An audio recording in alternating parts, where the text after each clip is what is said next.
Hello, and welcome to another episode of Season 2 of A Conversation with Carl. Remember to hit that like, follow, and subscribe button for the latest content. Today, we'll discuss what I believe is a very important topic, animal law. I am very excited to speak with Vanessa Shakib. Vanessa co-founded Advancing Law for Animals, a nonprofit law firm for our non-human friends, emphasizing government transparency and accountability. Vanessa is also an adjunct professor at Southwestern Law School and was recognized as the 2022-2023 Adjunct Professor of the Year. Welcome, Vanessa Shakib, to the conversation. Hey, Carl. Thanks for having me. Animals need lawyers, so I love that you're interested in this topic. Well, they do need lawyers when you look at like how crazy some people are. What I'd like to start with is Cedar the goat. Do you want to tell us about Cedar the goat? Let's jump right in.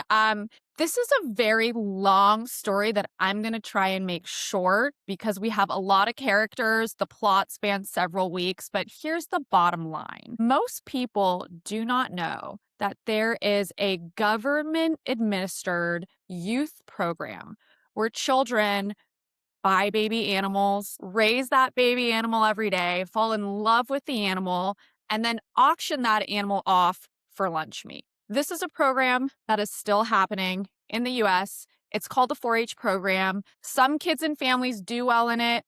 My spidey sense tell me they grew up hunting and fishing, and so they're not stretched beyond their emotional limits. But as you can imagine, other kids do not do well. Other families do not do well in this program. So this story starts in the summer of 2022. My client at the time was a 9-year-old girl. Her mother enrolled her in this 4-H program. She bought a baby goat. She falls in love with the goat. It's auction day. She auctions her goat, who she named Cedar. The highest bidder is none other than State Senator Brian Dahle and his wife, Assemblymember Dahle. If you recognize the name Brian Dahle, at the time, in addition to being a state senator, he was also the Republican gubernatorial candidate. He placed the highest bid on Cedar's meat, and he indicated on a form that he wanted Cedar's meat to be donated to a 4-H barbecue. The auction ends. The little girl is heartbroken. Now, let's put this in context. She's a kid in a kids club. She's crying. She and her mom have a conversation. The little girl wants to leave with Cedar, so they go. Now, let's just pause for a second. Legally, what has happened here? We have a little girl who owned the animal. Animals are considered property in the legal system. Cedar was her property. She signed an agreement to participate in this event. She no longer wanted to participate. We have here a simple, easy peasy 1, 2, 3 contractual dispute. This is not a big deal. My law students could figure this out. What happens, generally speaking, when someone breaches a contract? Max, they pay monetary damages. We could also take this a step further and we could remember, wait, we're dealing with a 9-year-old child. And guess what? Minors in California have an absolute statutory right to disaffirm any contract. You cannot contract with a minor. So there's a lot of reasons why the family simply leaving with Cedar was no problem. Well within their rights, not a big deal. Should have ended there. The mom contacts the fair and says, hey, I'll pay you whatever. The rules governing the fair itself state if any exhibitor breaches rules, the penalty is you leave with your animal and you forfeit your premiums from the auction. The story should end right here. Unfortunately, it doesn't. Ultimately, and this is what I'm going to speed up, several law enforcement officers drive hundreds of miles to seize Cedar where he was, ultimately at a sanctuary. They have no warrant. They seize Cedar. In the meantime, my client, the mom, had sent a letter to the fair saying, this is my daughter's goat. I want to work this out. If not, I'm going to sue you. The fair was on notice of the property dispute. The cops bring the goat back to fair officials. Now, we find this out later through the benefit of discovery. The fair officials hold him for 3 weeks and then they slaughter him. During that 3-week period, my office, my business partner, Ryan Gordon, is calling looking for Cedar. We found out that he was held and he was slaughtered on July 28th. So interestingly, now to back up, I let you know that the state senator had donated his meat to this barbecue on July 9. He was seized on July 8. The barbecue took place on July 9. The fair gave replacement meat to the barbecue. And what we found out in this litigation is neither Senator Dawley nor his wife ever paid for Cedar. And so this entire crusade was fueled by the fair officials and the 4-H volunteers and the police officers' claim that Cedar had been sold. Cedar had been sold to Brian Dawley. Brian Dawley donated him to the 4-H volunteer for the barbecue, and Cedar belonged to the fair. The family Why stole does this Cedar. get so out of control? Why Well, is this so out of, now, why is it so, because this is so, to me, this seems like, as you said, your law school students could all figure this out. yep. So the reason this is getting under control in my mind is it taps at a culture war. In this litigation, my firm, Advancing Law for Animals, myself and my business partner, we went to the ends of the earth to find out what happened, because when we were deposing these individuals, it was like the Spider-Man meme where each Spider-Man is pointing at the other. No one would tell us what happened and why. They were shifting their testimonies. They were contradicting each other. No one wanted to admit why was this goat held for 3 weeks, despite the fact no one paid for him. And he was, supposedly held for this event. He wasn't eaten at this event. We uncovered text messages talking about his death, saying effectively, ha ha ho ho he he, let's say we donated him. Right? Like, there's a clear cover story. So to your question, why? Why are cops driving 500 miles? Why are so many government officials involved in this, including, and I hate to say it, individuals in Gavin Newsom's administration at the California Department of Food and Agriculture? So why? When we subpoenaed the staffer at Brian Dawley's office, we uncovered emails where the staffer quoted one of the defendants, one of the fair officials, basically saying, we need to take care of this. Otherwise, other children are going to learn they can cry to their mamas and be indulged. And so, in my view, this is hitting at an ideological issue that was very triggering for these defendants. But you also go back to that you can't have a contract with a minor. Correct. There's a reason you can't have a contract with a minor. Correct. You could go through all the, you could go through all of this, and you could still come back to the point that there's a reason that the law set up this way. Yes. And I can say they can shift the contract around. They can make it a contract with the parent. However you, let's just say in theory, want to get around that. We then get to anyone can breach a contract and pay monetary damages. So there's no way of getting out of how ridiculous this is. Now I want to take it to another level for you, because we file this civil rights litigation, and including defendants who are state fair officials. Because they are state officials, they are represented by Rob Bonta from the California Attorney General's office. What happens next? The California Attorney General straight up countersues the mom for money, saying that the fine print of the contract to participate in the fair included an indemnification clause. So in other words, saying the mom needs to pay the state back for damages arising from this civil rights claim. That makes no sense legally. And so we rightfully identified that as strategic litigation to chill my client's First Amendment rights. We were able to file a countersuit called an anti-SLAPP in the state of California. We got the Attorney General's counterclaim yanked, long story short, but it is terrifying when these government officials unleash state fury to kill this little girl's animal. The response is to countersue for money that would send this family into financial devastation. So this just seems so crazy to me, but I'm sure what happens next in the case?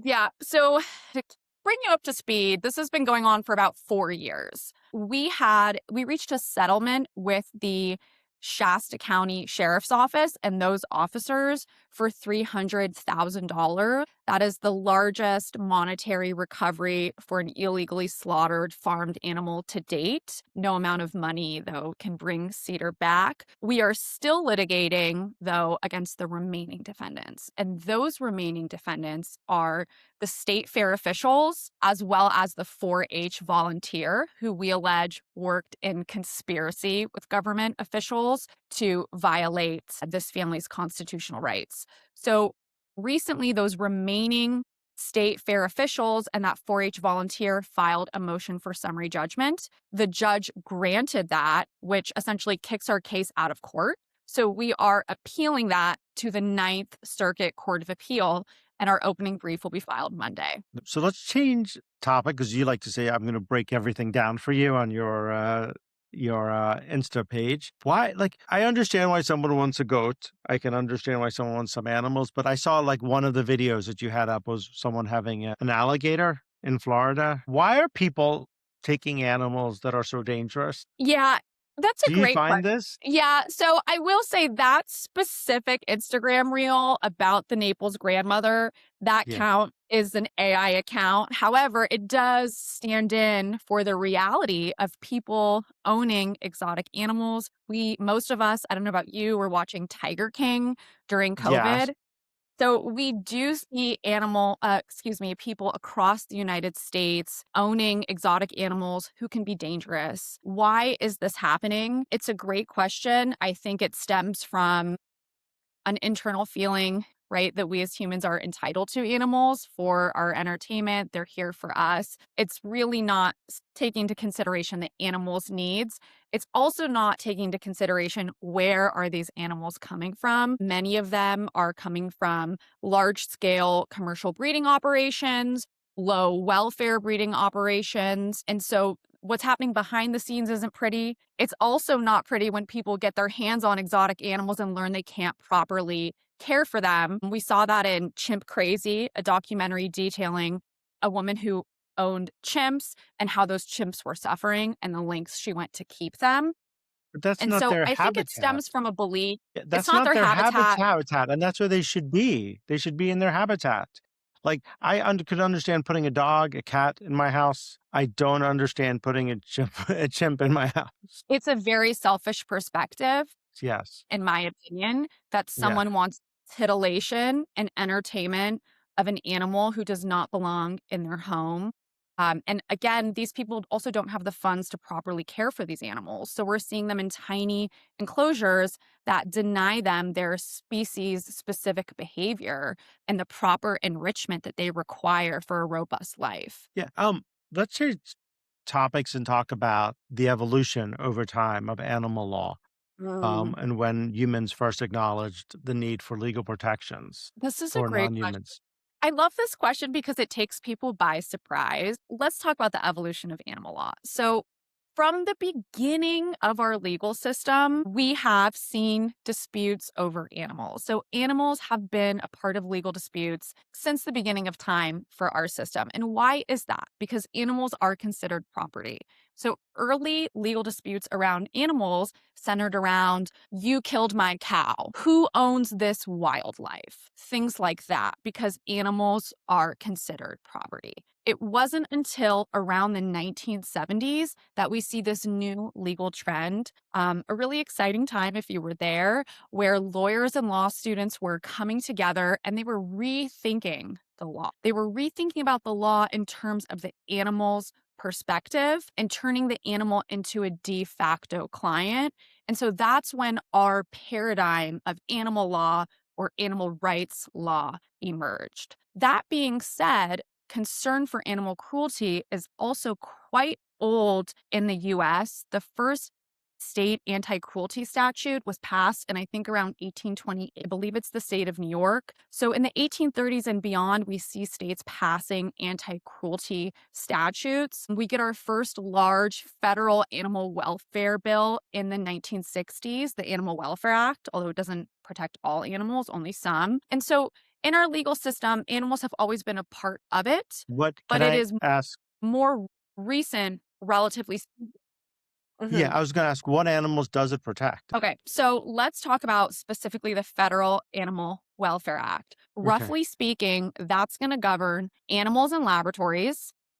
So think experimentation, animals in exhibition. So think circus, SeaWorld, animals held by breeders. So think dog mills and puppy mills, kitten mills, and so on and so Yeah. forth. Here's what it doesn't protect: animals in the food system. And this is really interesting because if you have a pig being raised on a farm for pork, not covered by the Federal Animal Welfare Act. But if you have a pig in a laboratory for scientific experimentation, covered by the Federal Animal Welfare Act. But What's some really of those you read about how chickens got so much hormones that they can't even like they're can't even stand up straight Mhm. because the breasts are like filled with hormones because they want the chicken breast. So you are totally right to point out that our modern food production is the product of a science experiment. So at some point, there were chickens in a laboratory figuring out what medications do they need for conditions arising from breeding them to be bigger, mad cow disease, how do we handle that? Got to get in a laboratory and figure that one out. So for me, the modern food system, animal experimentation, they go hand in hand. But when we're looking at particular animals, whether or not they get federal protection depends where they are. So a pig in a lab has protection under the Federal Animal Welfare Act. A pig in a factory farm does not. Now, the Wow. pig in the factory farm might be protected by some other law, like a state law.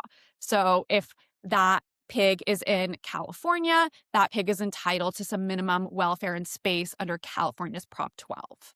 Where are the laws now? Like, always imagine that you can't hurt a dog, but if somebody would hurt a dog out on the street, would imagine they would be arrested? Yeah, your sense is correct that states have anti-cruelty statutes. Many of them are broadly written. So in California, the state anti-cruelty statute applies to companion animals, and it's also written broadly that it applies to animals in food production. Now, here's where the rubber meets the road. If you are a prosecutor and you're getting a complaint about a dog, a companion animal who's being tortured, you're very likely going to roll up.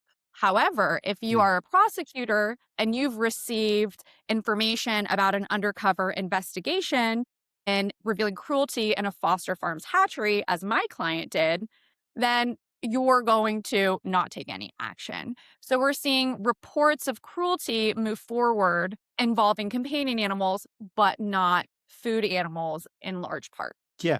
So where are we today on like I would say imagine that you do need to do testing on animals because you can't test humans and it's easier to test animals sometimes for some drugs and some what is the regulations around that? So, animal testing is a complex issue. We don't have a lot of time. So, I'll speak in broad strokes when I say the majority of animal testing, over 90%, that is so called effective in animal trials, does not translate to the same results in humans. So, it's a very inefficient, very expensive model, and it is failing us. So, technology is changing that equation. Tissue cultures, we have organs on chip. There's a lot of things happening that is changing the game so that we can have more human relevant science. And in terms of laws and what's changing, we are starting to see challenges made to this traditional way of life that we have been engaged in. I represent the White Coat Waste Project,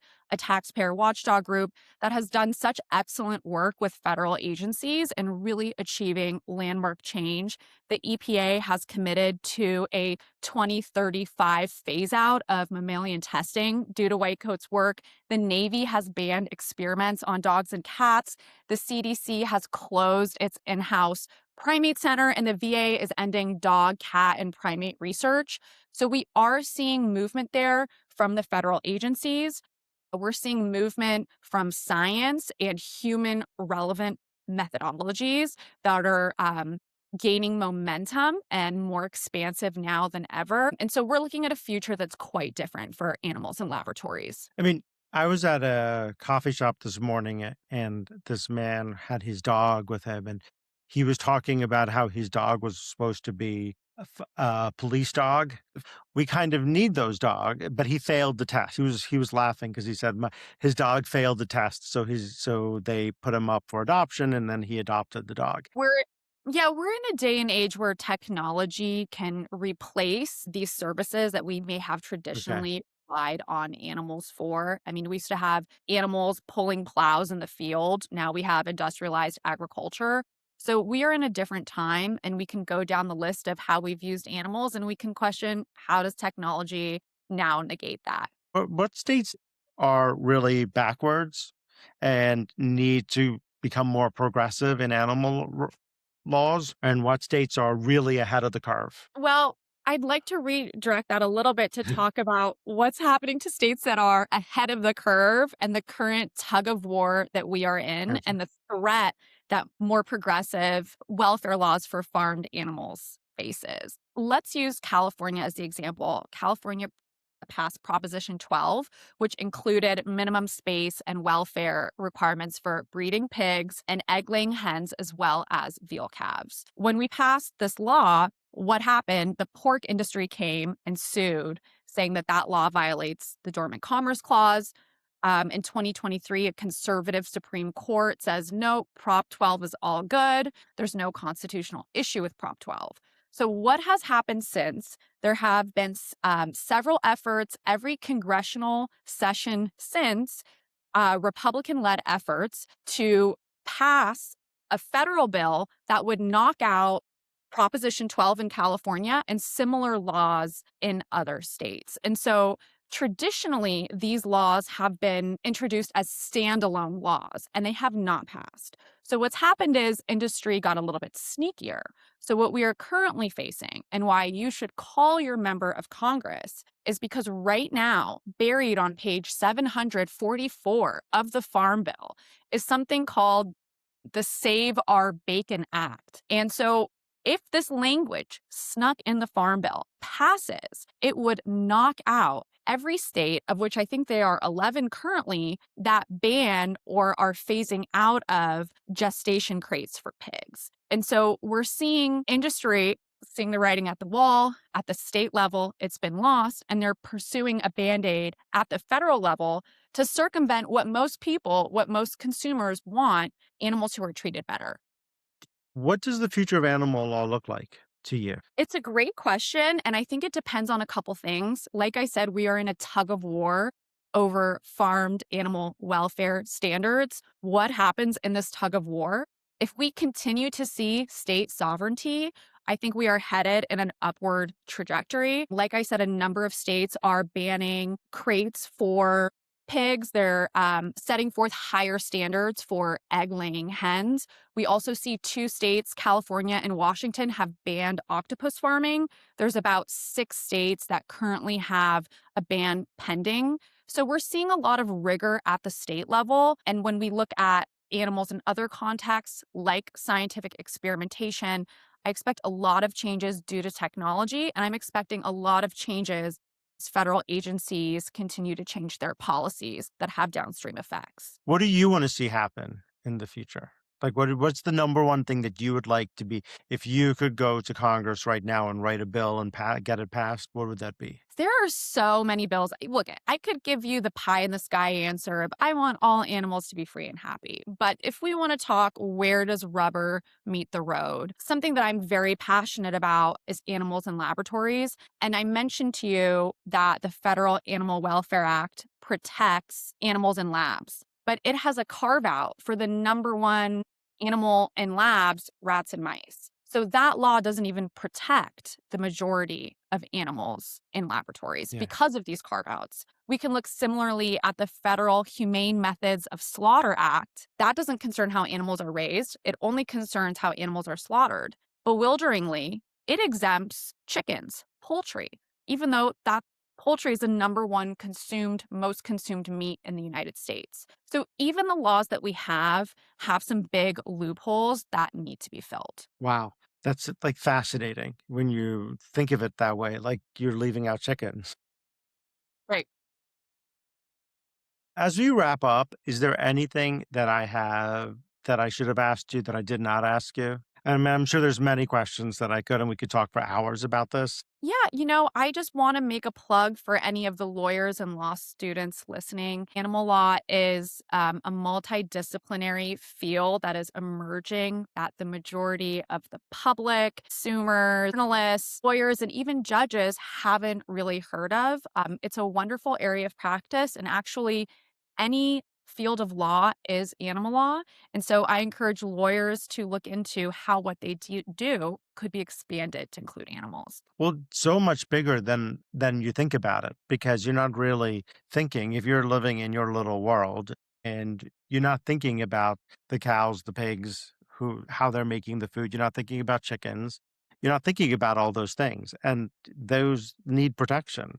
They need protection for them, and they need a protection for us to make sure that when we're eating food, it's healthy. Like if you're going to eat chicken, if you're going to eat beef, you want to make sure that it's not filled with hormones that can also hurt you. Yeah, I would say most people who eat animal products do not want to eat from a diseased animal. They do not want to eat from a sick animal raised in confined, cramped conditions. Yeah, I mean, that always makes me crazy when I read about like chickens being filled with hormones and how fast they're just raising it to raise it. So that's like very, very sad and very scary. Yeah, our food system is a science experiment for sure. And the USDA has put out a draft rule that would actually allow for acceleration in the slaughterhouse kill line of poultry processing plants, turkey processing plants, and pig processing plants. So, if it's not bad enough, this rule, if finalized, would speed things up further, which endangers the workers.